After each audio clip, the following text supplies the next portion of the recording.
Subscribe to Sonic Octave's Kids channel and press the bell icon to watch new cartoon videos. The name of the story is A Rabbit and a Lion. There was a forest, and in that forest there lived a lion. Lion was the king of the forest. He was the most powerful. He used to tell everyone that he is the most superior in every way. He used to bully everyone. One day, a rabbit came there jumping. Lion asked him, "Who are you?" He said, "Oh, I'm the rabbit. I'm the rabbit. I break the legs of one who bullies me. I break the legs of one who bullies me." The lion said, "Oh, I am the lion. I will always bully. What will you do to me?" The rabbit said, "Oh, you are nothing. What kind of king you are? There is a well nearby. In that well, there is another lion who is more powerful than you.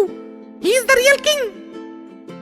The lion said, "Oh, who is that more powerful than me? I must see him." The rabbit said, "Oh, come, I'll show you." So they went towards the well. After reaching there, the rabbit said, Go yourself and see he's there or not." So the lion bent down to see in, and he could see another lion, which was actually the reflection of himself. He said, "Who is there?" He could hear the well repeating the same thing. "Who is there?" So the lion said, "I am the king of the jungle." The sound came from the well, which said, "I am the king of the jungle." The lion said again, "I am the most powerful." The lion from the well repeated the same thing. "I am the most powerful." The rabbit started laughing. So the lion jumped inside. But there was no lion there. Because this lion jumped into the well, his leg got broken. So the rabbit said, "Oh, I'm the rabbit. I'm the rabbit. I break the legs of the one who bullies me." The moral of the story, children, is that you should be very smart to outwit even the powerful.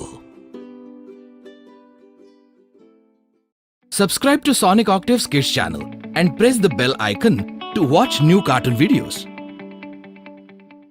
The name of the story is Talkative Tortoise. Once upon a time, there was a small pond. In that pond, there lived a small tortoise. He used to keep on talking all the time. Everybody used to get so fed up of him. One day, 2 cranes came to the pond to drink water. After drinking water, both of them flew away high in the sky, which the small tortoise saw. After seeing them, even he wanted to fly like them. When the cranes came to the pond the next day, the tortoise asked them, "Hey friends, will you take me to the skies?" They said, How will you fly? We can fly. You cannot fly." The small tortoise said, "Oh, please make me fly." The cranes came up with an idea. They said to him, We will take you along with us. But if you keep on talking, then our idea will fail." The tortoise said, No, I will not utter even a single word." The next day, the cranes came with a stick in their mouth, which was held on both sides by 2 cranes. They came to the pond and said to the tortoise, Hold the stick in your mouth from the center. We will take you high. But remember one thing. After going up, if you start talking, then you will fall down." The tortoise replied, "No, I will not speak at all. You take me along with you." The cranes held him and they started going up in the sky. After some time, the tortoise got to see a beautiful view of the land, trees, pond, and many more things. He was so amazed. "Whoa, what a beautiful view it is!" While saying so, he opened his mouth and he fell down on the ground. So children, the moral of the story is if you cannot control your vices, you are at great loss. Subscribe to Sonic Octave's Kids channel and press the bell icon to watch new cartoon videos.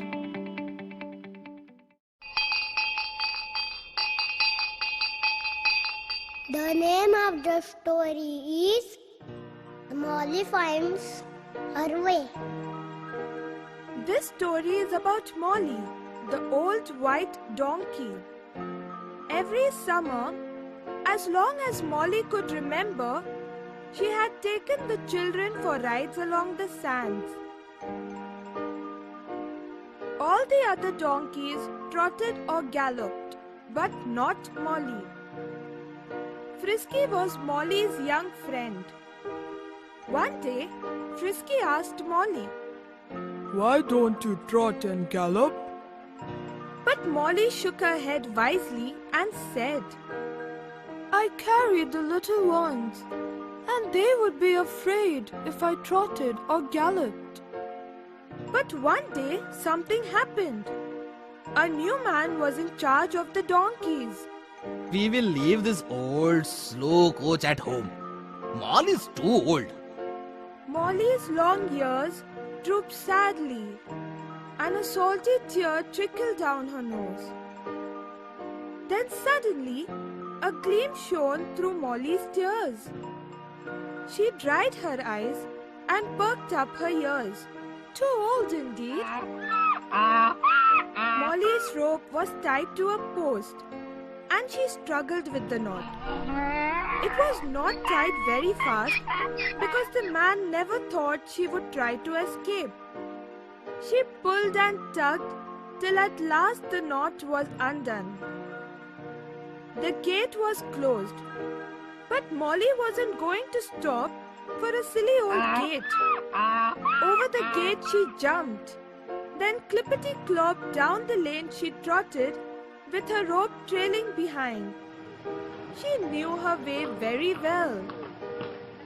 When she reached the sand, she found a crowd of children.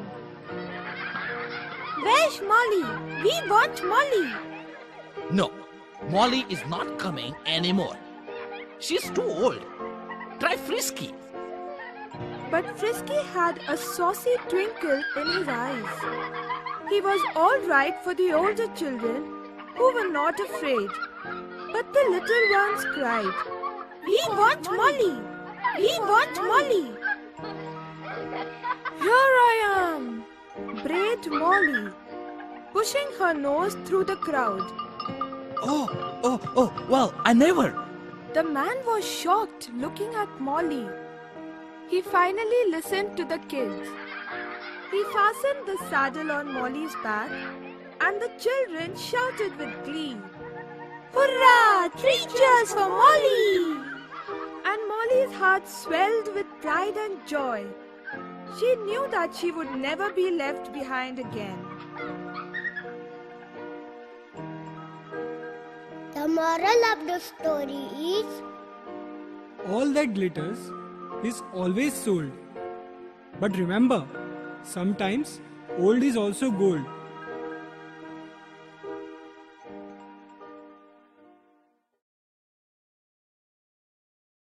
Subscribe to Sonic Octave's Kids channel and press the bell icon to watch new cartoon videos.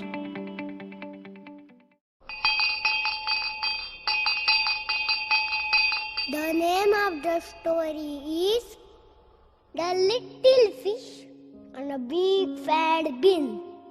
One day, a little fish was out swimming in the river with her mother. The water was clear and warm, but the little fish wanted to swim faster and go farther. So they swam on and on till she reached the river bank.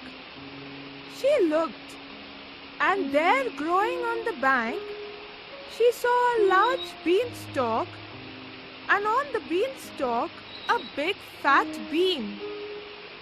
The little fish thought that she had never seen anything so funny. Hello there, Fatso. She called out to the bean. Hello, Mitch. The bean called back. The little fish felt very hurt that she should be called that. She burst into tears and hurried off to complain to her mother about it. Oh, Mother, that big fat bean called me a Mitch of all things. I'm not as tiny as that, am I? I even have a tail. The mother fish said, "Perhaps you hurt the bean's feelings yourself in some way." Oh, no, Mother dear, I didn't. Well, let's swim back to the bank again and I'll ask the bean what made him say such a thing. And the two of them, mother and daughter, made for the bank. The mother fish called, "Good morning, Mr. Bean." The bean called back. Good morning to you, Mrs. Fish. The mother fish said, "Tell me, Mr. Bean, what made you hurt my little daughter's feelings? Why did you call her a Mitch?" The bean called back, She only got as good as she gave. She called me Fatso, so I called her a Mitch in return. The moral of the story is Judge not, for you will be judged.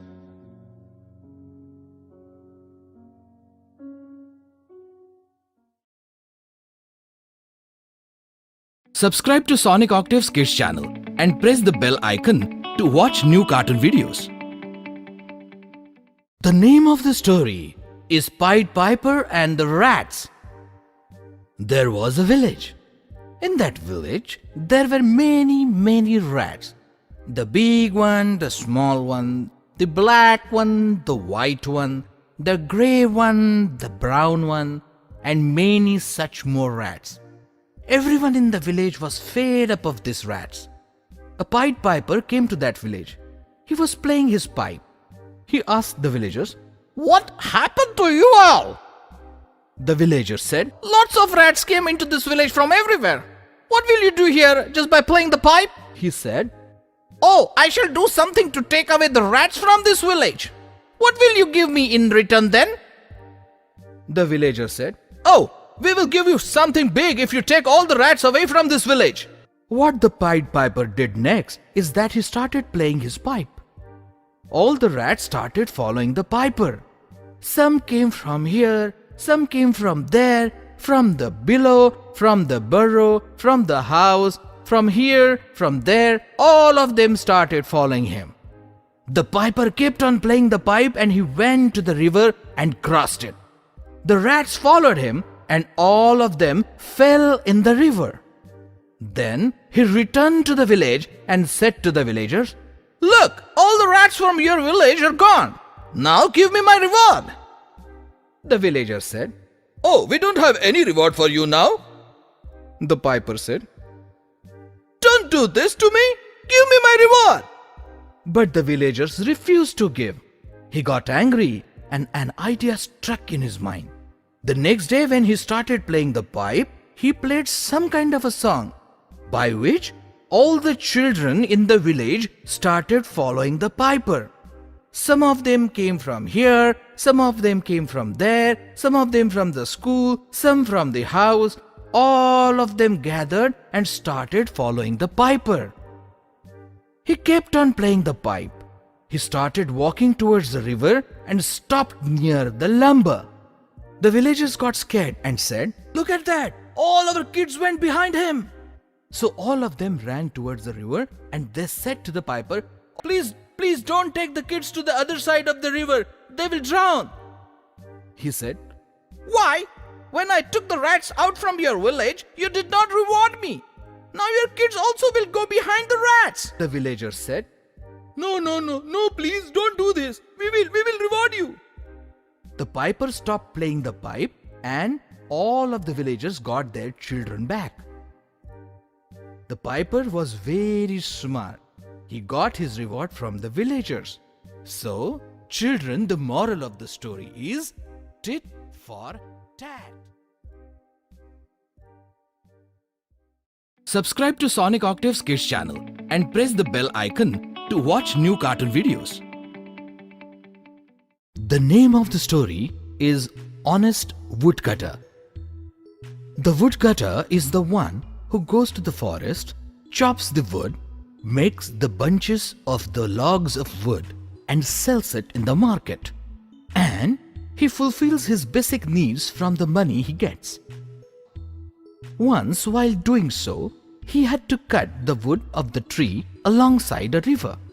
So he went near the river, climbed up the tree and started cutting the branches of the tree. While cutting, the axe fell from his hands and went into the river.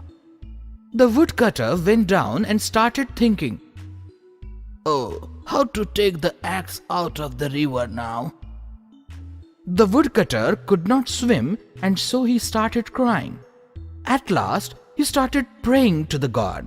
"Oh God, I cannot swim. This is a forest and I cannot see any human around.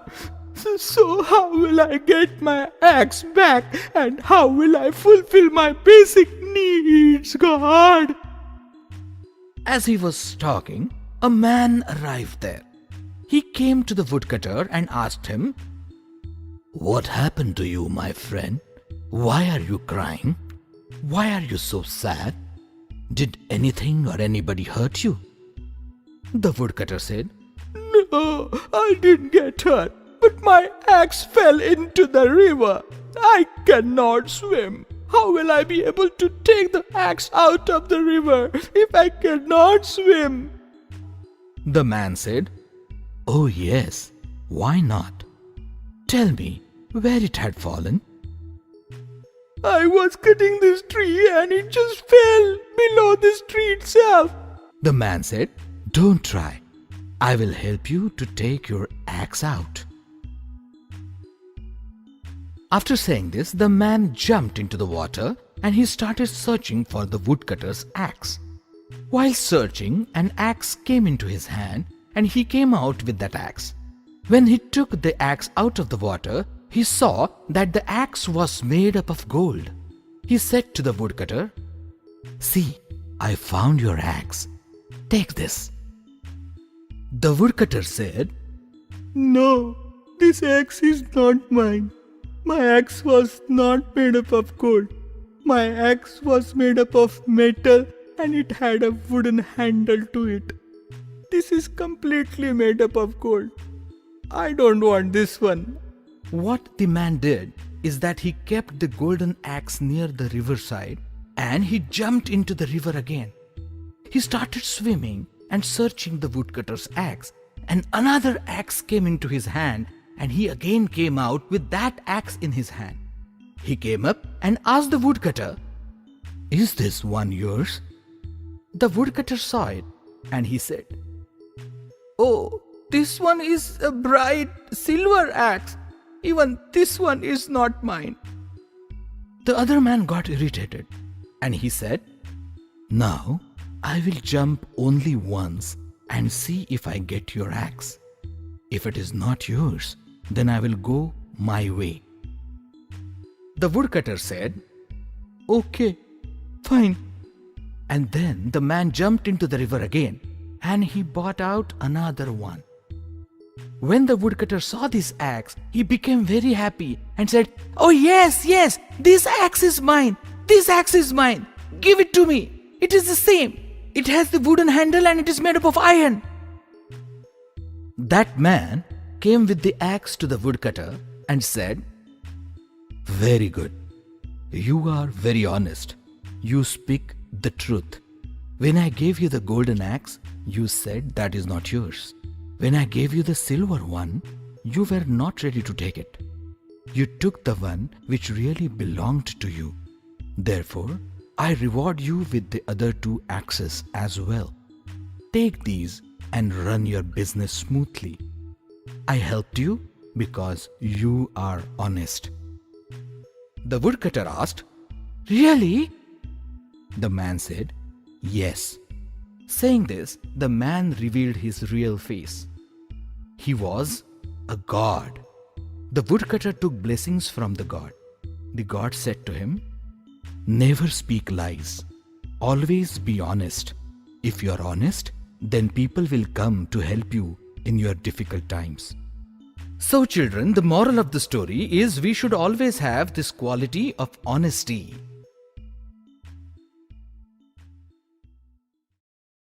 Subscribe to Sonic Octave's Kids channel and press the bell icon to watch new cartoon videos.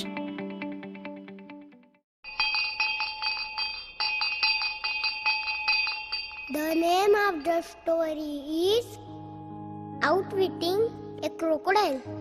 Dotty is a clever, tricky mouse who is always finding himself in predicaments with animals that want to eat him or harm him. But he cleverly manages to escape each time. In this story, Dotty outwits a big, bad crocodile. Whenever Dotty was in a bad situation, he always played a clever trick to escape. In this story, Dotty outwitted Buaya, a big bad crocodile who wanted to eat him. There were many trees along the river where Dotty lived, so he never had trouble finding food. There were always lots of leaves. He spent his time running and jumping and looking into the river. Buaya, the big bad crocodile, lived in the river with the other crocodiles. They were always waiting to catch Dotty for dinner. One day, when Dotty was walking along the river, he saw some delicious fruit on the trees on the other side of the river. Dotty wanted to taste those fruits because he was a little tired of eating leaves. He tried to think of a way to cross the river, but he had to be careful. He didn't want to be caught and eaten by Buaya the crocodile. He needed to trick Buaya. Then suddenly, an idea struck him. Hey, Buaya! Buaya! Buaya slowly came out of the water and asked Dotty why he was shouting his name. He said to Dotty, Aren't you afraid I will eat you? Then he opened his big mouth very wide to scare poor Dotty.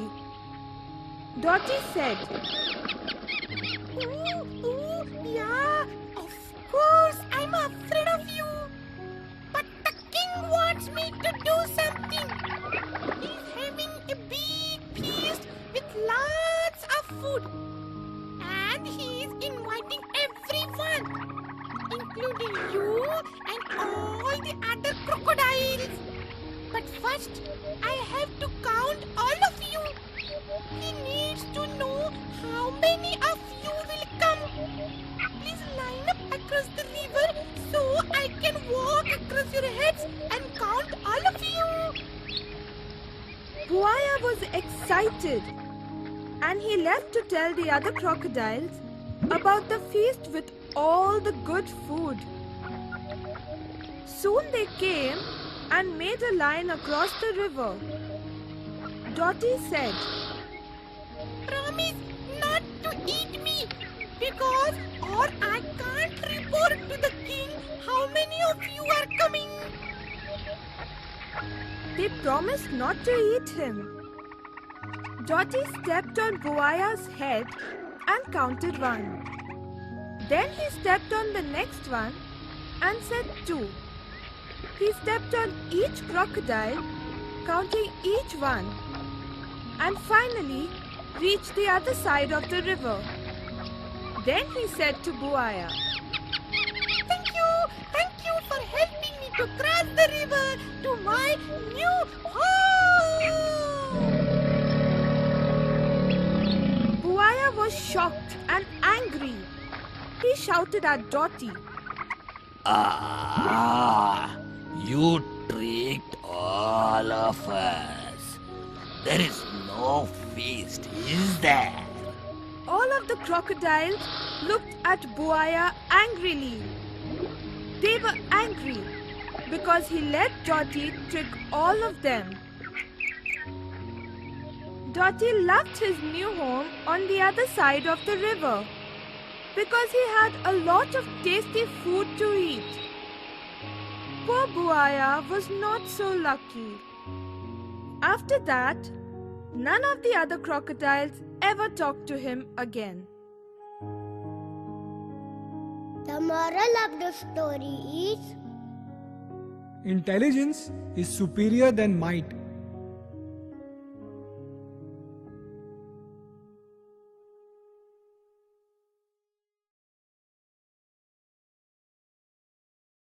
Subscribe to Sonic Octave's Kids channel and press the bell icon to watch new cartoon videos.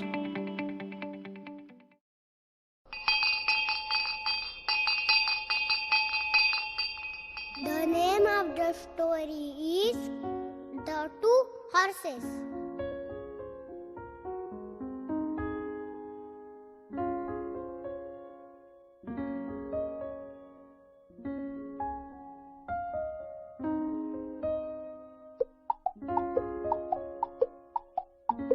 Once upon a time, there lived a lord's horse and a peasant's horse, and two of them were great friends. Whenever they met, they would talk and never have their fill of talking. But one day, the lord's horse came out with something that badly hurt his friend's feelings. Unlike me, you are a horse of common breed. I am always harnessed to a coach, mounted on springs, and you to a wagon or else a harrow. I am fed on nothing but barley, and you mostly on straw. Just you look at me, see how slender and beautiful are my legs, and how spotless my hooves. Yours are all caked with mud. My neck is as arched and graceful as a swan's, and yours is stiff and thick. My skin shines like silk, and yours drips with sweat. I have a white star on my forehead, and you have none. Which of us is more handsome, you or me? Oh, you, of course. Said the peasant's horse. There you are. Said the lord's horse. It's a pleasure to watch me. I move lightly and swiftly, drawing the coach after me as fast as the wind, and the earth itself seems to run from under my feet. You could never do it. No, of course not. I'm not up to it. You certainly are not. It's no use talking about it even.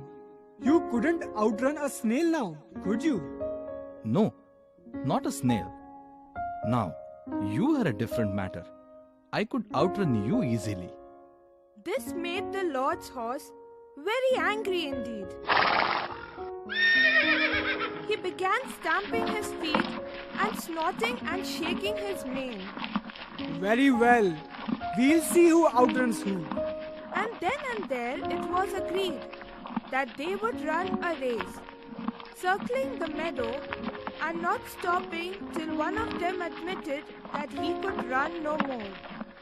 The lord's horse threw back his head and started off at a gallop. He outdistanced the peasant's horse by a whole lap, and catching up with him on the second lap, left him behind again. He gave a whinny of delight and called, Isn't it time for your rest, my friend? You might get tired. I won't. Never fear. On the third lap, the lord's horse again caught up with the peasant's horse and again left him behind. He neighed in delight and called, Isn't it the time for your rest, my friend? You'll get tired. Oh, no, I won't. Never you fear. On the fourth lap too, the lord's horse got ahead of the peasant's horse. But he neighed less loudly now, calling out with nothing like his former confidence. Isn't it time for you to rest a little? You'll get tired. Oh, I won't. Never fear. But you seem all out of breath. It's because I hurt my foot. The lord's horse lied, galloping on. On the fifth lap, he again got ahead of the peasant's horse. But this time, he neither neighed nor called out. Why are you groaning, my friend? The peasant's horse asked him. I stumbled on a root. The lord's horse replied. On the sixth and seventh laps, the lord's horse could not get far ahead of the peasant's horse. And on the eighth, the peasant's horse caught up with the lord's horse and then passed him. Why have you fallen behind? Are you tired, my friend? No, I pause in order to think. I am simply weighed down by thoughts. On the ninth lap, the lord's horse stopped running altogether. He dropped down on the ground and kicked out with his legs. What's the matter? Don't you feel well? No, it's just that a horsefly is plaguing me. It's bitten me all over. I'll drive it off and then run on again. We have plenty of time. Yes, that we have. The peasant's horse replied and ran on without stopping. On the 10th lap, the lord's horse got to his feet and hobbled off behind some bushes to nibble at the grass. He avoided looking at the peasant's horse. Is it dinner time then, your lordship? The peasant's horse called to him.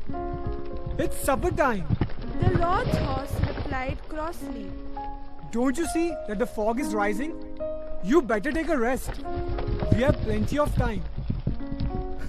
No, sir. I don't need a rest. I'm only just starting to warm up. I shall run another 10 laps and then another 10, and after that we will see. Oh, but anyhow, you are the more handsome one among us. And from that day on, the lord's horse, so shamed had he been by the peasant's horse, never turned up his nose at anyone anymore.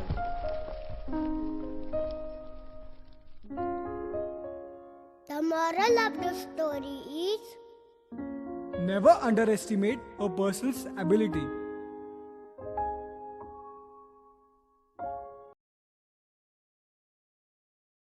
Subscribe to Sonic Octave's Kids channel and press the bell icon to watch new cartoon videos.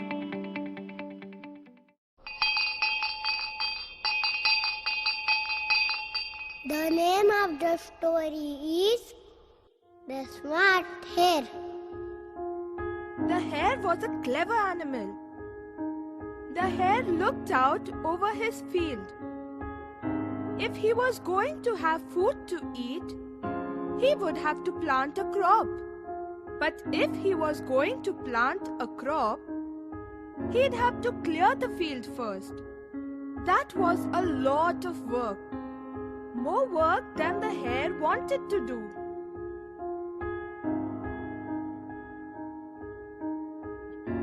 So he soon had an idea. He dragged a length of rope behind him and lay in wait in the bushes outside his field. A big African elephant came lumbering along. The hare stopped him and said to him, I bet if you could beat me in a tug of war. The large elephant laughed at the idea, coming as it did from such a small animal. Beat you? He scooped up the rope with his trunk. The hare picked up the other end and scampered through the bushes and across his field. There he hid behind some bushes. Soon enough, a muddy hippopotamus waddled by.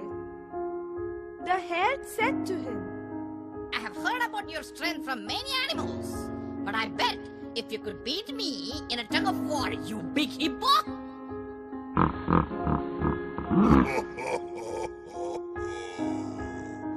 Beat you. The proud hippo was very amused. He picked up the rope with his teeth. The hare hopped into the bushes and gave the rope a tug.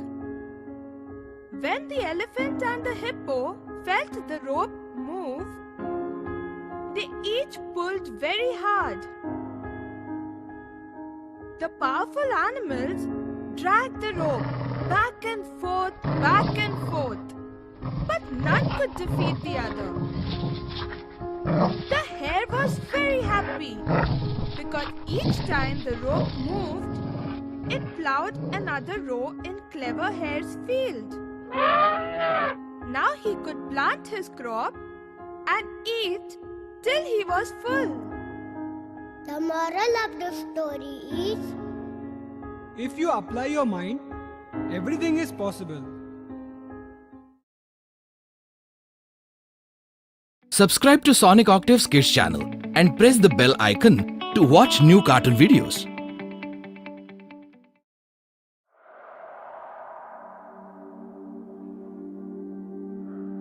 The name of the story is The Night Trail.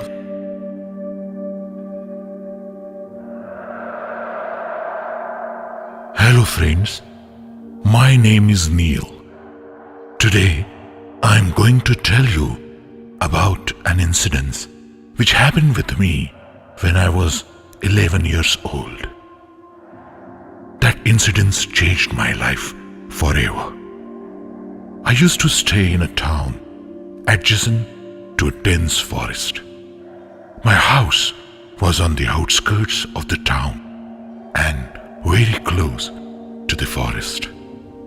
My school was in the heart of the town. There were two ways to go to my school.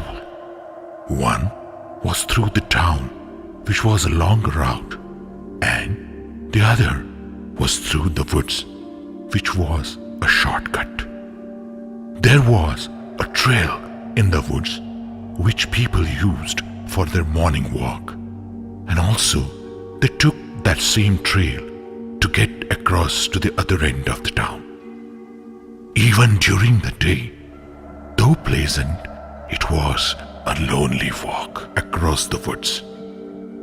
Since it used to be pitch dark at night, people used to avoid taking that route at night. Once, during the winters, I got to stay back in my school for preparing for our school's annual day. After finishing my final practice, I left for my home, and since it was already late, I chose to take the shortcut. I started walking towards the woods. During the winters, the days are shorter and the nights are longer, due to which it had already started getting dark, and my heart started throbbing as I got closer to the woods. By the time I entered the woods, it was already dark. The entire moment was really scary. The crickets were shouting loudly. I was hearing the sound of coyotes from a distance. I quickly got onto the trail leading to my house. As I was walking on the trail, the sound of dry leaves crackling under my shoes were making me nervous. The trail was covered by the dry leaves as it was winter season, and so the trail was hardly visible. It was my bad luck that it was half moon that night, and that was the only light in which I was able to see the trail.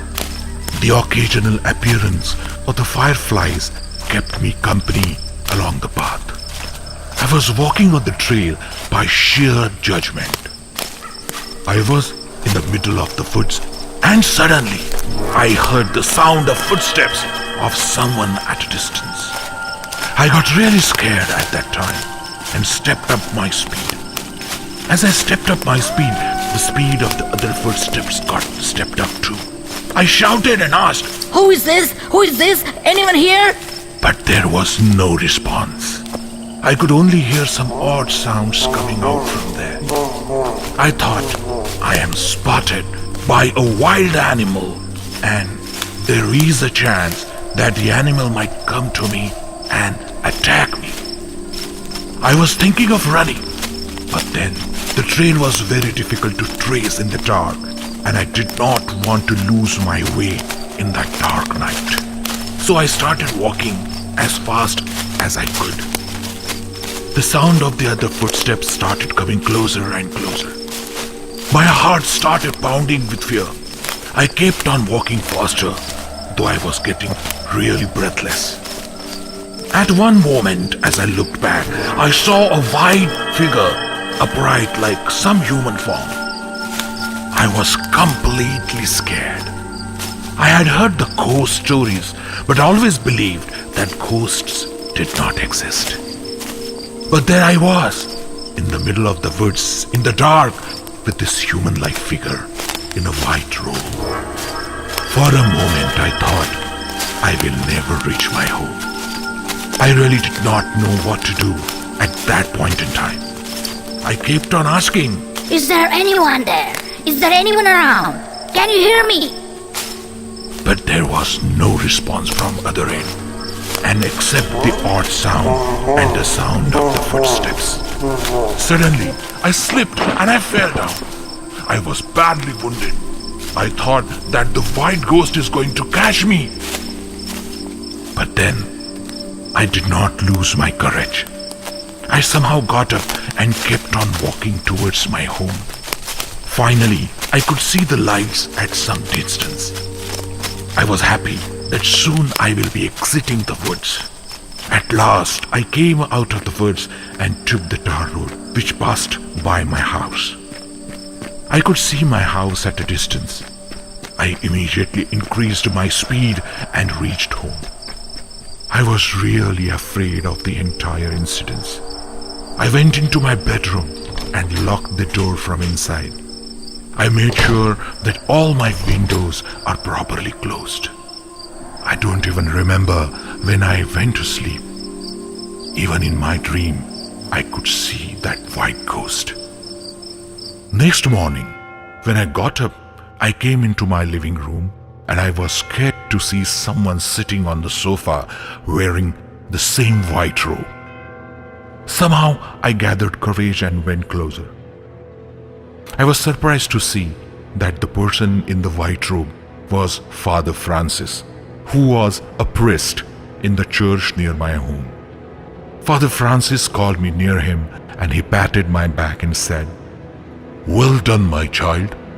Yesterday, you showed good courage and you fought your battle very well." I wondered how Father Francis knew about this incident, because I had not shared that incident with anyone yet. I asked Father Francis out of curiosity, Father, how did you come to know about this incident? "My child, yesterday I was the only one who was walking behind you. I knew you were scared, so I was trying to come close to you, but you were walking really fast. I even saw you had fallen down and you were badly wounded. So that's the reason I started coming to you faster to see you that time. But then you got up and vanished into the woods. I hope you're feeling better now." I was relieved when I came to know that there was no ghost following me that night. But then I asked him, But Father, if you were the one following me, then why didn't you answer me when I was shouting in the woods? Father said, "My child, I had a mouth infection and I had been to the town to see the dentist. The doctor had given me anesthesia around my jaw to subside my pain, due to which I was not really able to speak. My child, I'm so proud of you for the courage you showed yesterday. You were so brave, even after knowing that there was someone following you. I saw you were very scared, but you did not panic. You were alert and courageously kept on walking your path, staying calm in the face of potential danger, and being mindful is what everyone needs to do. And I'm glad at such a young age you showed that quality. It takes a lot of courage and a very sharp mind to do such a thing. That night really changed my life as I learned an important lesson of facing my own fears, a lesson which was really helpful for the rest of my life. I hope my story inspires you too.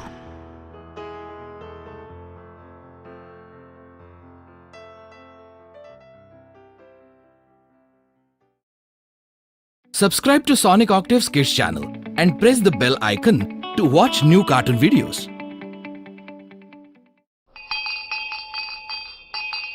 The name of the story is The Herb Mega.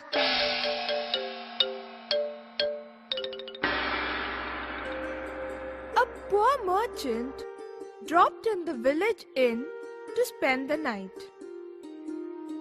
He left aside his merchandise and asked the innkeeper to prepare dinner. The merchant had a few items and a couple of coins, but the greedy innkeeper thought, Why shouldn't I take all his merchandise and money?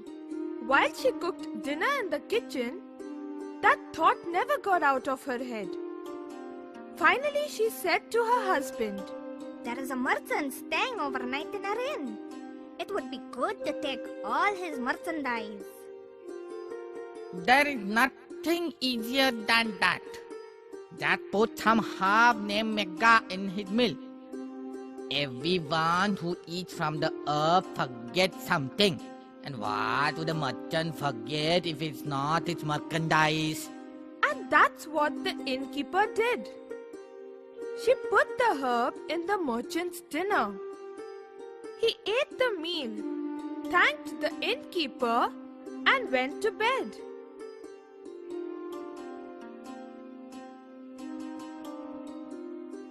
The merchant left the inn early the following morning. When the innkeeper woke up, she went to the merchant's room immediately. But the room was empty. She started to scream at her husband. Oh, you fool! What foolishness have you told me about this herb? The merchant forgot nothing. Ah, then he must have forgotten something else. Calmly said the husband. He forgot nothing. Shouted the innkeeper. Ah, it can't be. Think about it. The innkeeper started thinking. What could have the merchant forgot? Suddenly she slapped herself on the forehead and said, He forgot to pay, you old fool! Ah, The moral of the story is, He who digs a pit for others will fall into it himself.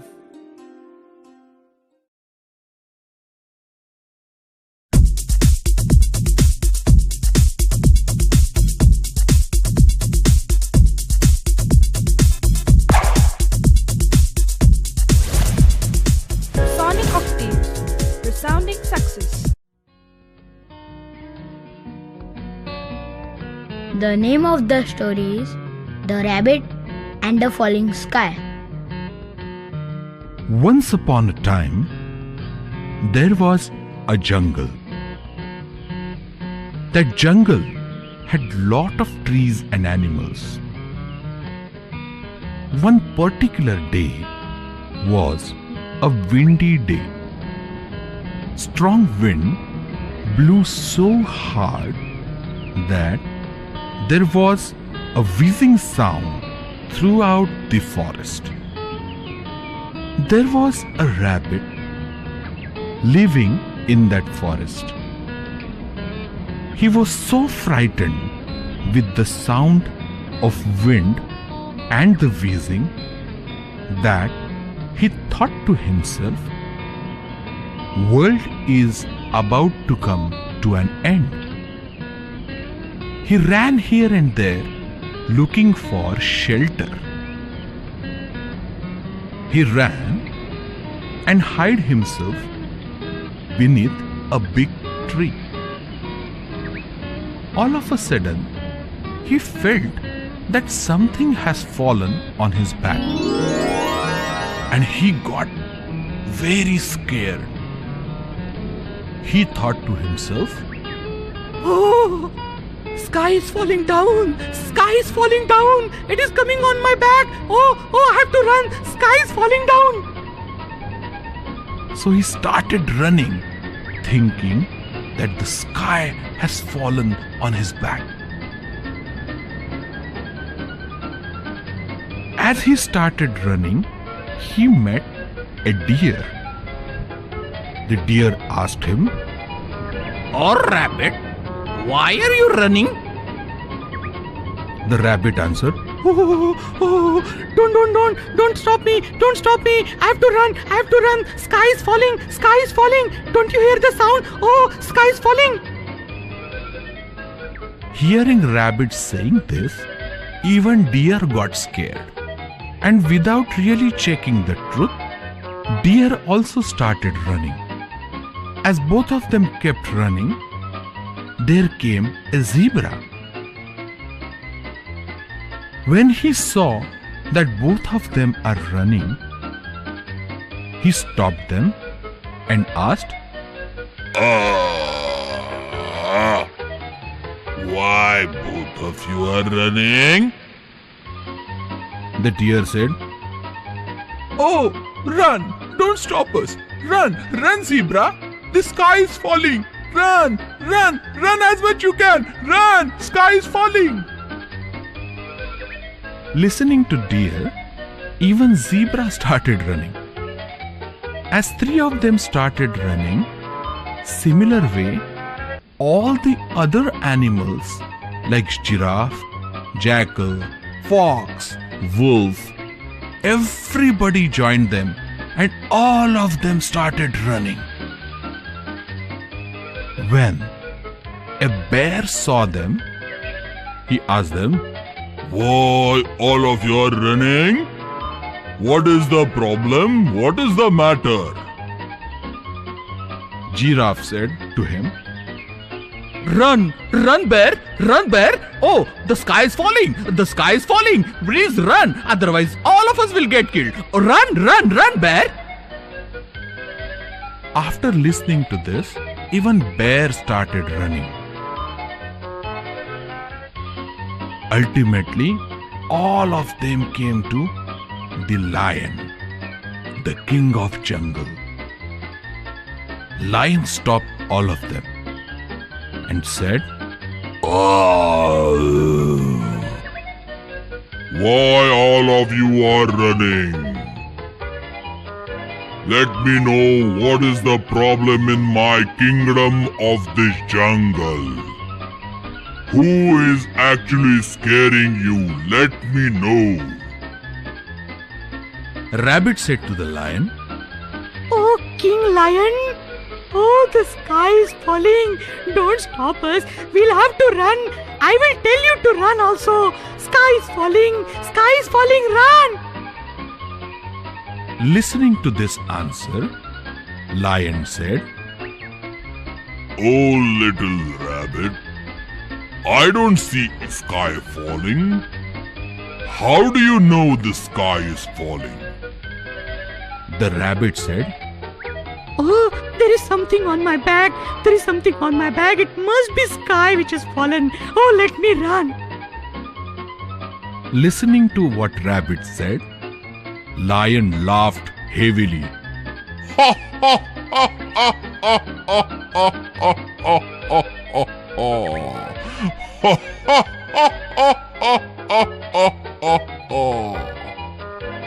All the animals were surprised to see Lion laughing.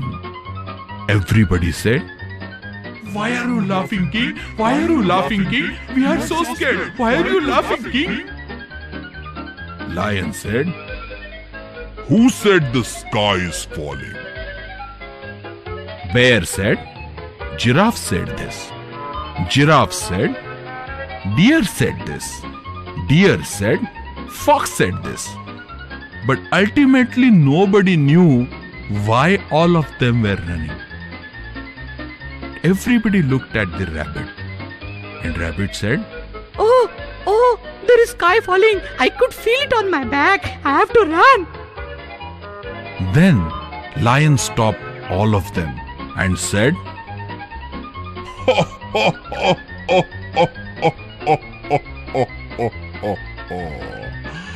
All of you are so foolish.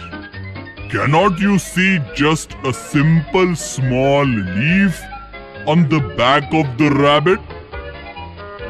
Not the sky, but the leaf has fallen on the back of the rabbit. And without understanding, he started running and he made all of you run. All of you are so foolish. Everybody looked at the rabbit and they realized that it was not the sky but a small leaf on the back of the rabbit. And they also realized how foolish they were just to believe the rabbit and started following what he has done. Moral of the story: don't jump on the conclusion without checking the real truth. And do not blind follow any person.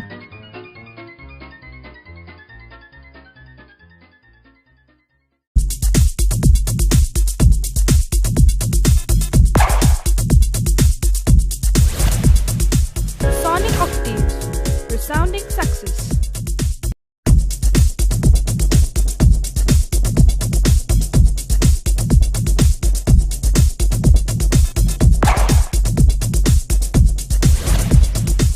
Sonic octaves, resounding success.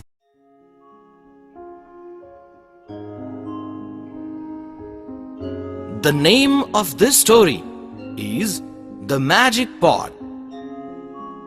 Once upon a time, there lived a farmer in the village.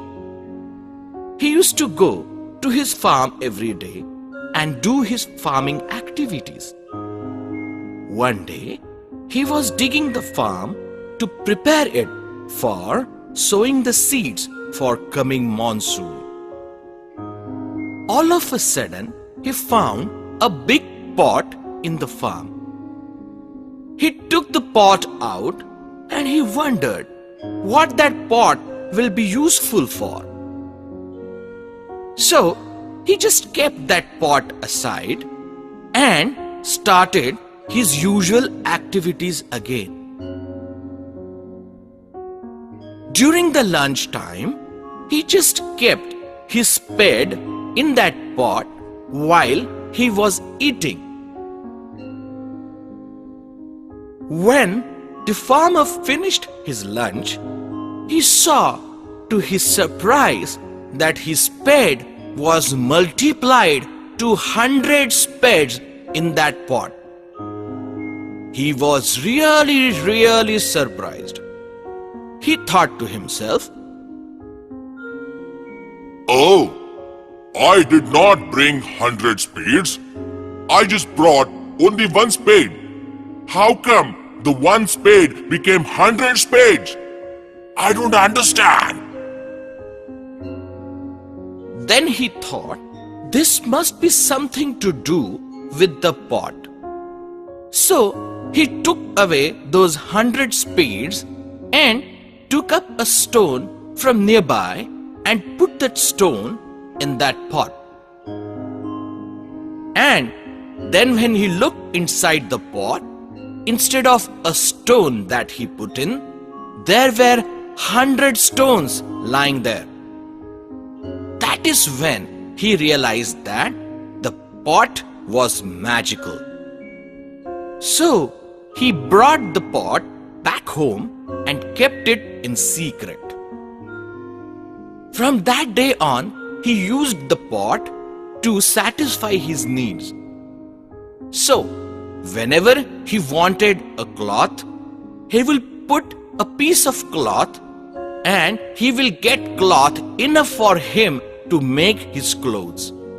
Whenever he was hungry, he would put a fruit in that pot and he would get 100 fruits back from the pot. That way, gradually, he started becoming rich. But that farmer was an honest farmer. He never used the magic of the pot for satisfying his greed. He was not a greedy farmer. However, his neighbor noticed that this farmer is getting richer and richer every day. So, he tried to find out the secret of his richness. So, one day, neighbor stood outside his window, peeping into the house of this farmer to find out what this farmer is doing. That time, farmer kept a little spoon of milk inside the pot, and he took out a liter of milk from the pot.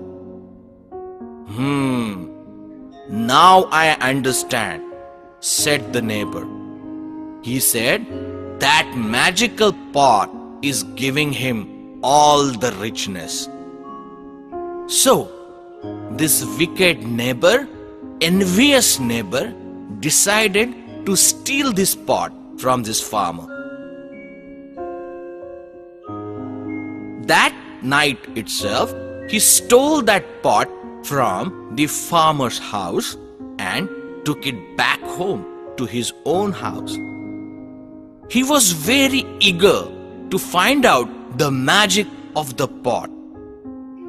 But before that, he just wanted to find out if there is anything inside the pot. So, he put his hand in the pot, but obviously there was nothing in the pot.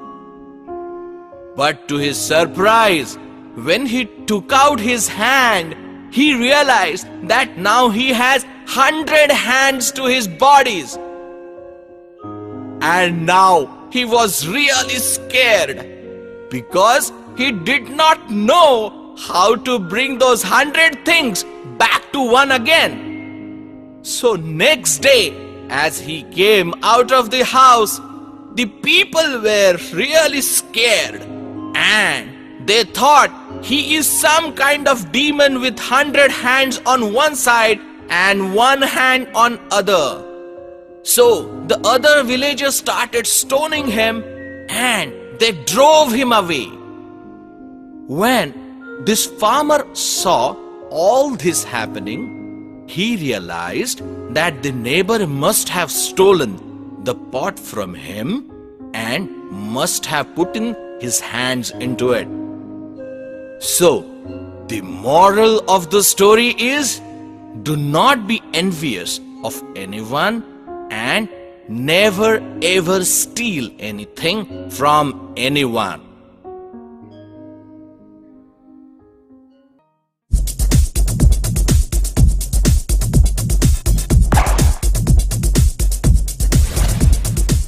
Sonic Octaves, resounding success.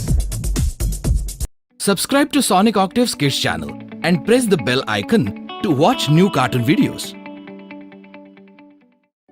The name of the story is The Boy Who Cried Out Wolf. There was a village in which there lived a very mischievous boy. The name of that mischievous boy was Ganu.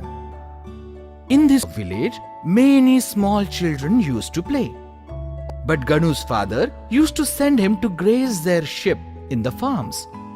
His father used to say, "Ganu, take the sheep to the farms.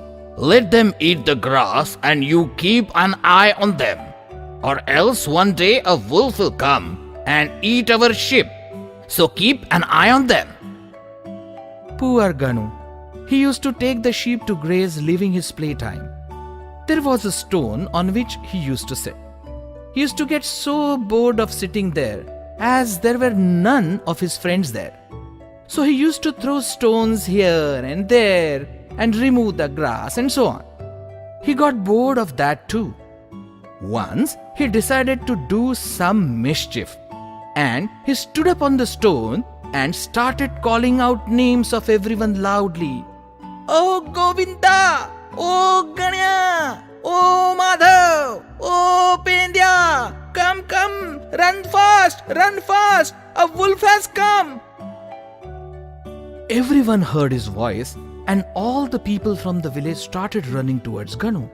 They thought that wolf will eat all the sheep that Ganu had. They all gathered at the place where Ganu was, and they asked him, Ganu, where is the wolf? Show us! Show us! We will make him run away! We will kill him! Ganu started laughing. There is no wolf here. The villagers asked, Then why did you scream out our names? We left all our work and came here running to you to help you. What nonsense is this? So Ganu said, I got so bored, so I just thought to make some fun of you all. There is no wolf here. All the villagers got angry at Ganu and left. Some days passed and he did the same thing again. He started screaming out names of everybody loudly. Run! Run! Run everyone! A wolf has come! A wolf has come! At this time, all the ladies in the village heard Ganu's voice and they thought, Oh, let's go! Ganu is in danger. The wolf has come. He is eating all his sheep. We have to go. We have to go and help him. Poor ladies. All of them came running to the place where Ganu was. Those ladies asked Ganu, Ganu, where is the wolf? Again, Ganu started laughing loudly and said, There is no wolf here. The poor ladies got angry and asked him, What kind of childish act is this? And they left. After some days, a wolf appeared really. He started eating the sheep one by one. Ganu saw this and started screaming, Run! Run everyone! A wolf has come! He is eating my sheep! Oh, he ate one already! Oh, he is eating another one! Oh, help me! But this time no one responded because he had fooled the people twice and troubled them for no reason. No one had come to help him this time. But the wolf had really come and he had started eating the sheep. At last, he himself jumped from the stone, took a stick in his hand and went to beat the wolf. As soon as Ganu lifted his stick to beat the wolf leaped onto him and injured him. Poor Ganu went to the villagers crying, screaming and told them that a wolf has really come. All the villagers came together and hid that wolf and made him run away. They also told Ganu not to do such a mischief again and never lie and never mess with the older people. So children, the moral of the story is that you should never lie. Subscribe to Sonic Octave's Kids channel and press the bell icon to watch new cartoon videos.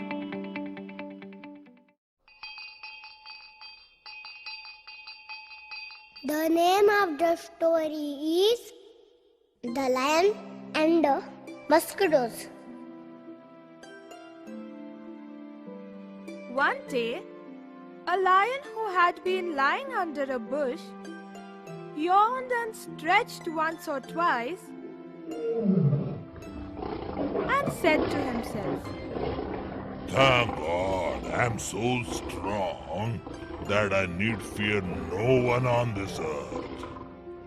Not like these wretched mosquitoes who are afraid of everyone because anyone can just crush them. The mosquitoes heard him and were very angry that they should be held in such disrespect. And one of them said,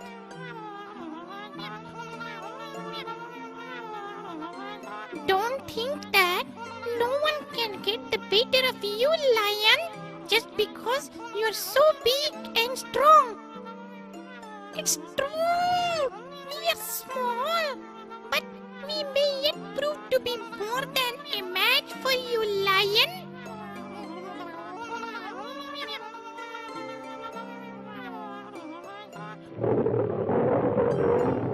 Silence, you little wretch. You, if anyone, had better watch what you say. Why? I can crush a lot of you with just one paw.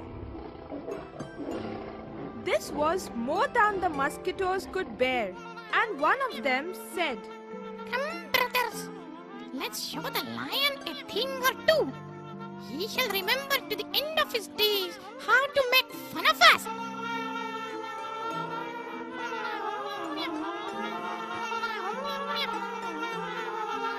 At this, the mosquitoes flew at the lion and began to bite him all over.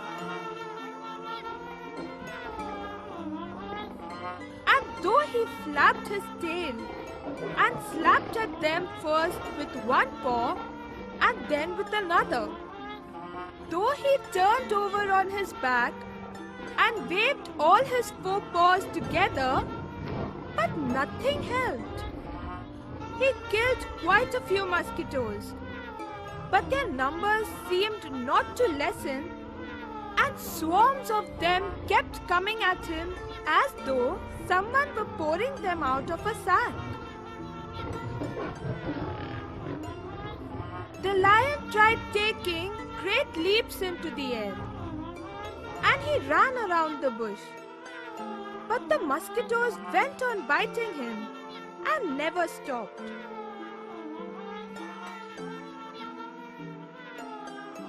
At last, seeing that he could not fight them off, the lion began pleading with them.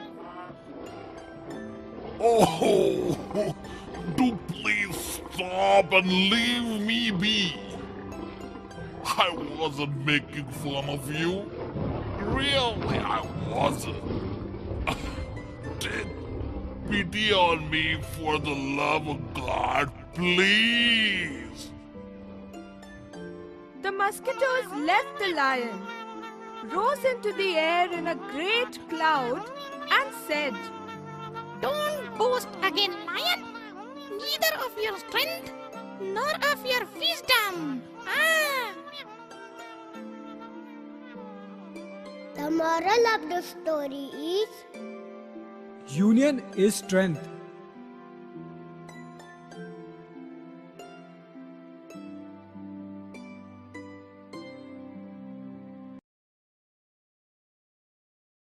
Subscribe to Sonic Octave's Kids channel and press the bell icon to watch new cartoon videos.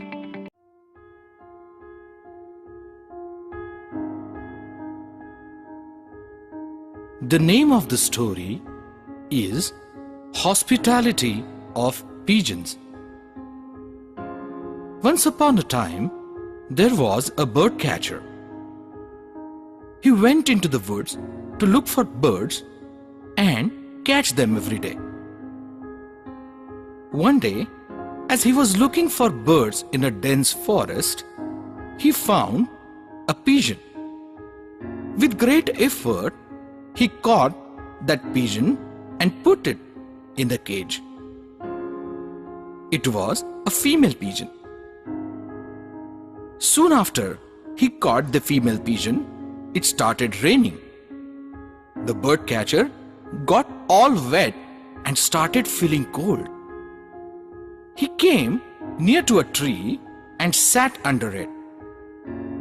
After a while, rain stopped.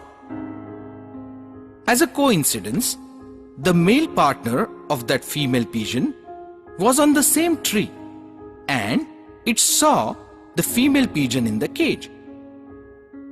It said to the female pigeon, Oh dear, should I attack the bird catcher and free you up from the cage? The female pigeon said, No, my dear. do not do that, because he has come to rest under the tree where our house is. So, he is our guest, and you should treat the guest very respectfully. In fact, I can see him that he is very cold. Please help him to get warm. As male pigeon heard his female partner, it went to the bird catcher and said, Oh, bird catcher, you seem to be cold. Wait, I'll do something for you. Saying that, male pigeon went away and came back with dry wood. And the bird catcher lit a fire with that dry wood and got warm. As he became comfortable, he started feeling really hungry. And he said to himself, Oh, I wish I could get some fruits here. I'm so hungry. Hearing that, female pigeon said to her male partner, Did you hear that, my dear? The bird catcher is really hungry. So, us as the host, we should really take care of our guest's needs. Could you please go out and bring some fruits for him? Listening to this, he went out again and brought a lot of delicious fruits for the bird catcher. As bird catcher ate all the fruits, he was very satisfied. And then he talked to the male pigeon and said, Thank you very much. You know that I am a bird catcher, but still you helped me. I'm so happy to know you, and if you wish, we can be friends. What can I do for you, my friend? Hearing that, the male pigeon said, You know, bird catcher, the bird you have caught in the cage is my wife. If you really think that we are friends, could you please release her? Because it is her who told me that I should help you because you are our guest. Hearing that, the bird catcher felt ashamed of himself. He not only released the female pigeon, but from that day onwards, he decided not to catch the birds again, and he changed his profession to something else. And from that day onwards, the bird catcher and this pigeon couple became really good friends. So, the moral of the story is, the guests at your home are God. So treat them respectfully and with good heart, and you will be bestowed with the blessings of life.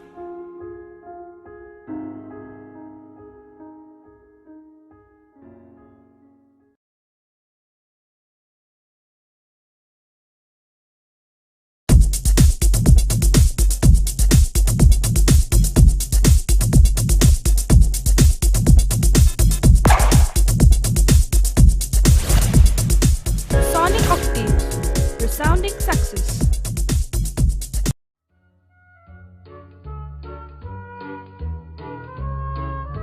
The name of the story is The Blue Jackal. Once upon a time, there was a jungle. In that jungle, there were lots of animals.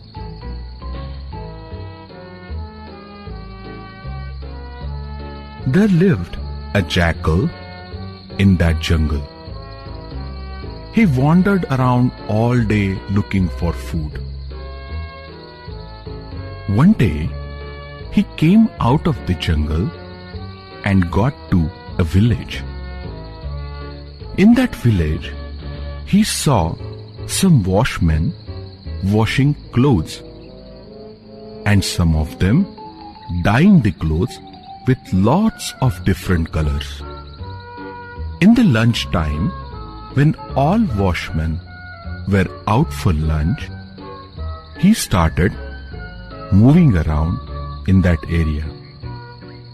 While doing so, by mistake, he fell into a tub which had a blue dye. When the jackal came out of the tub, he was all blue. He went to drink water from a nearby pond. When he went near the pond and he bent to drink water, he saw his own reflection in the water. He got scared and moved back for a moment.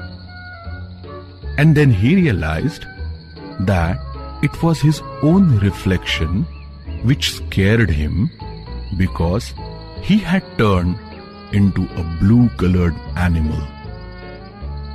All of a sudden, he got an idea and thought of pretending to be animal from heaven so that he can rule the entire jungle and dictate all animals with his power. So he went back to the jungle, and all animals, when they saw this new blue-colored animal, got scared. They started discussing among themselves. Elephant said,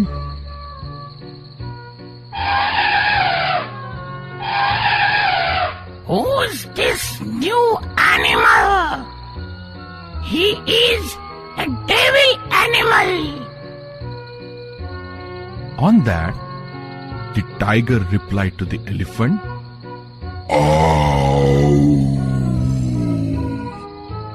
No, he doesn't seem to be devil animal. We do not know where he came from. Let us see what he does. On that, a squirrel, which was just playing here and there, saw this blue animal and said, Oh, this animal is from hell. This animal is from hell. Oh, I'm so scared. I'm running away. Everybody was little frightened and curious at the same time as to where this blue-colored animal came from. They were thinking of going there and asking that new animal where he came from. In the meanwhile, there was a group of jackals who were howling at a distance.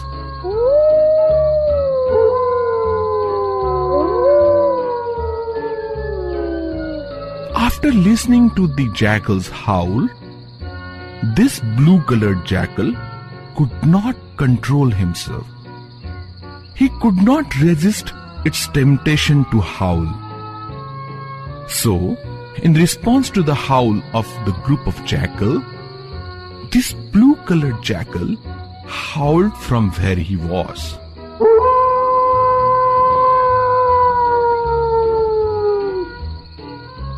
As soon as he howled, all the animals realized that he was the same jackal who was living with them. Then all of them got near to him and started blaming him for scaring them away. Then that blue-colored jackal had to tell the entire story and got fooled of himself. Moral of the story: if you try to fool others, you will fool yourself.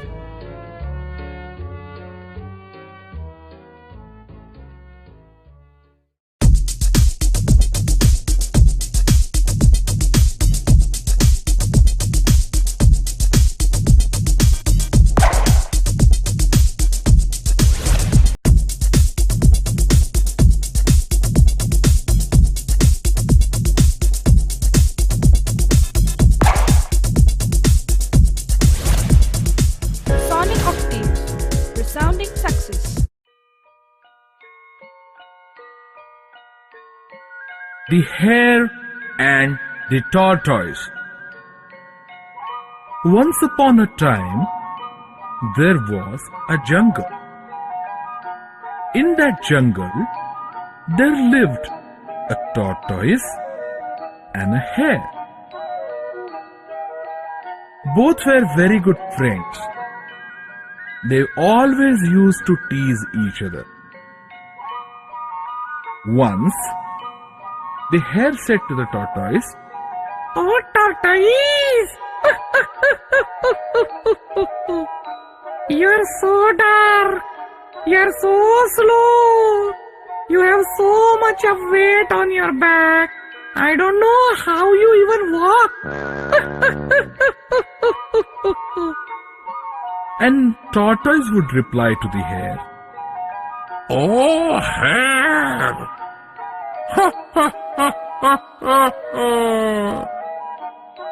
You know how long are your ears?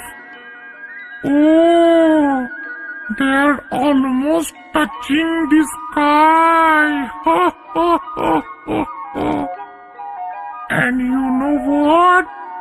You are so afraid of everything that even if the wind blows, you are scared away. That way, both the friends were enjoying each other's company. But one day, Hare thought of an idea. He said to the tortoise, Oh, tortoise, you always make fun of me. Why don't we get into a competition? Competition? What kind of competition you want, hare? Let's have a competition of who can run faster. No. We cannot take the competition of who will run faster. Instead, we should take a competition of who reaches to the goal first. Hare thought to himself, Oh, it means the same thing. Because whoever runs faster will reach the goal first anyway. So, Hare agreed to the tortoise condition and they decided the date for the competition. So the day of the competition arrived. They came to one point and on get, set, go!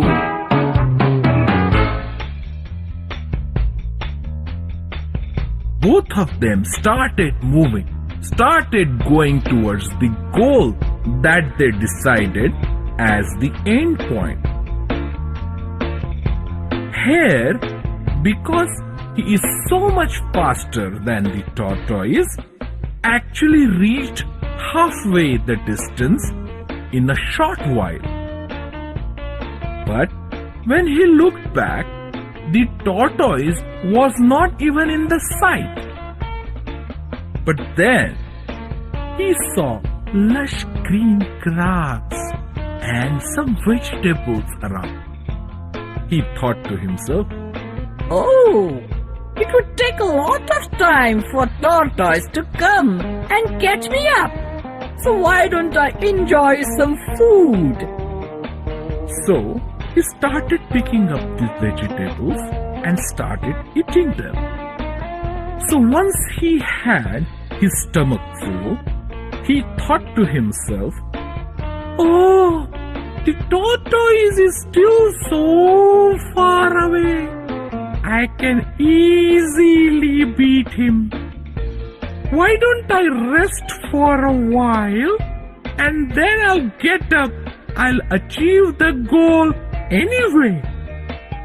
So he soon fell fast asleep. Meanwhile, the tortoise crawled slowly through its way and he crossed the hare and saw that Hare was sleeping. But Tortoise kept on crawling. He did not even wake up the Hare. Soon, the finish point was very close, and Hare got up and realized that he was sleeping for a long time. He looked around and he did not see the tortoise. So he thought to himself, "Oh, even after I finished my sleep, tortoise is not to be seen. He must be so behind."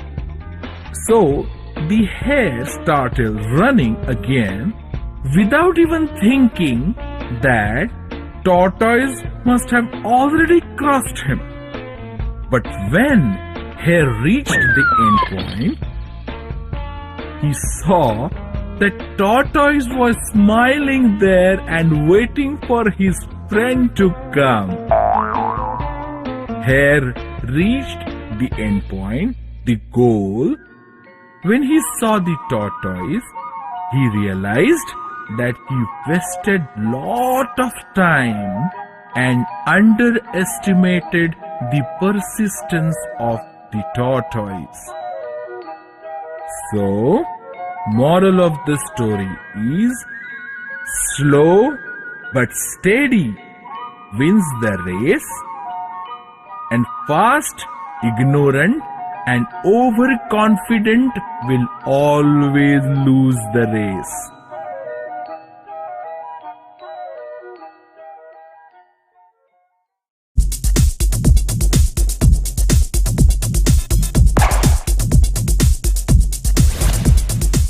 Sonic Octaves, resounding success.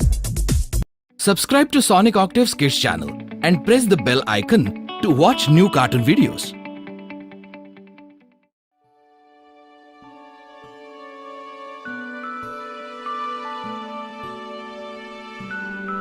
The name of the story is Rise Like a Kite.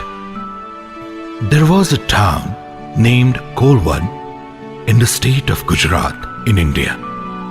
There lived a boy by name Ravi. His father was a very rich businessman of the town, and they lived in a huge mansion with the rooftop terrace. Ravi was the only son of their parents. Both the parents were very loving and kind, but they were not able to spend time with Ravi due to their hectic schedule.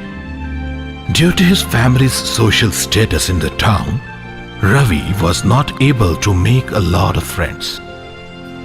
He would watch all other children playing in the ground from his terrace, but he could not join them and always spend time all by himself playing the electronic video games and gadgets that his parents brought for him. Makar Sankranti was around the corner, and the whole town was getting prepared for the Kite Festival. In Kolwad, Kite Festival had its own significance, and the whole town on the day of Makar Sankranti came out on the terraces and open grounds to fly their kites high in the sky. People enjoyed flying a lot of colorful kites of different shapes and sizes. On the day of Makar Sankranti, the whole sky would be full of kites, with some kites like the dragon, some like the octopus, some like the seahorse, and some like the robots. People also love to fly the sky lanterns at night on Makar Sankranti, which filled the dark night sky of Kolwad like the twinkling stars. Ravi was thrilled as usual as the festival of kites was coming closer. Every year, his father brought a lot of kites for Ravi. Although Ravi had to fly the kites all by himself, he was still happy as he got to do something different than the routine of playing the video games. That year too, Ravi's father took Ravi to the kite shop and asked him to buy as many kites as he wished. As Ravi started looking at the variety of the kites that the shop had to offer, he saw a boy selling the kites to the other customers. He called the boy and said, Hi, I'm Ravi. What is your name? I am Gopi. This is my dad's shop. How can I help you? Gopi, I'm here to buy a lot of kites for flying this year. Could you please help me select the best variety you have in your shop? Certainly, my friend. said Gopi. Ravi really felt nice when Gopi called him a friend, as he always longed to have a good friend. Their conversation continued. You're so lucky, Gopi. You have so many kites that your dad makes. You must be really flying a lot of kites every year, I'm sure. Gopi's face became somber, and he replied with a heavy voice. No, my friend Ravi. All these kites are only for selling. I don't get to fly any one of these. In fact, I'm not able to fly the kite at all in this season, as I'm expected to help my dad sell as many kites as we can, so that we can earn a living for ourselves. Every kite is precious for us, as when we sell it, it brings food on our table. You are the one who is lucky because your dad buys you a lot of kites so that you can fly them with your friends to your heart's content. Ravi said, Gopi, I don't have any friends and my father is too busy to fly a kite with me. So I get to fly the kites all by myself, alone on our terrace. In fact, you are lucky that even though you have to work in your father's shop, you still get to spend time with your father, the chance that I hardly get. Both Gopi's father and Ravi's father were listening to this conversation from the distance. They both realized how both of their sons were sacrificing their small joys for accommodating their father's constraints. Both of them looked at each other and both realized something in their heart. Ravi's father said to Gopi's father, Hello, I have a proposal for you. What if I buy a lot of kites from your shop? Would you release Gopi from selling the kites and let him come to our house so that he can fly the kites with my son? Gopi's father agreed to that proposal and let him go and play with Ravi instead of keeping him in the shop to sell the kites. Both Ravi and Gopi were very happy. Gopi was happy that he was going to get chance to fly kites during the kite festival after a long time. And Ravi was happy as well, as he was going to get a friend to fly the kites with this year. On the day of Makar Sankranti, as Gopi and Ravi were both about to fly the kites on Ravi's terrace, they saw both Gopi's and Ravi's father coming towards them. They were very puzzled to see both of them. As they came close, Ravi's father said, Ravi, Gopi, I have invited Gopi's family to join us today for Makar Sankranti festival. Both of your mothers are busy downstairs preparing for our lunch together. If you don't mind, can we join you to fly the kites as well? Ravi and Gopi could not ask for any more joy. Both of them rushed to their fathers and hugged them with love and gratitude. This year's festival of kites was special not only for Gopi and Ravi, but for their fathers as well. As they flew the kite in the sky and cut one of their opponent's kite in the game, all of them shouted at the same time, Kite Pochi!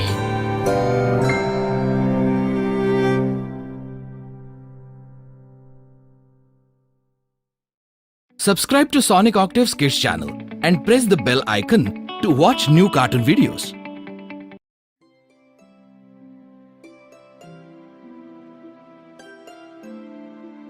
The name of the story is Clever Fish. One day, a fisherman was fishing to a river as usual. He threw his net into the river and he just sat waiting there for fish to get in so that he could sell a lot of fish in the market and get some good money out of it. After some time, fisherman heard some rustle and bustle in the net. Thinking that he must have got a lot of fish in the net, he actually took out the net out of water. But then, to his dismay, he saw just one tiny little fish in that net. He grabbed hold of that fish, but then suddenly the fish started talking to him. Tiny little fish said to the fisherman, Oh, fisherman, please, please, leave me. Please leave me. Otherwise, I will die. I will die out of water. but fisherman did not give any attention to the request of the fish. But then, again, that tiny little fish said to the fisherman, Oh, fisherman, I will tell you something which is of your help. If you leave me back in water, I will tell all my friends about you and I will bring them near to the bank of river so that when you come next time, you will have much more fish. Fisherman thought to himself, Wow! That's not a bad deal at all. he was thinking, If I let go one tiny little fish today, tomorrow I will get a lot of more fish because this tiny little fish will bring all his friends to me. believing the word of this tiny little fish, fisherman let go this tiny little fish into the river again. This tiny little fish was really happy and it swam away happily into the river, never to come back. Poor fisherman. He came next day expecting that there will be a lot of fish that this tiny little fish would bring. But that tiny little fish was very clever, and because of his cleverness, he saved his life from this fisherman. So, children, moral of the story is, you have to be really, really clever to save your life from such challenging moments.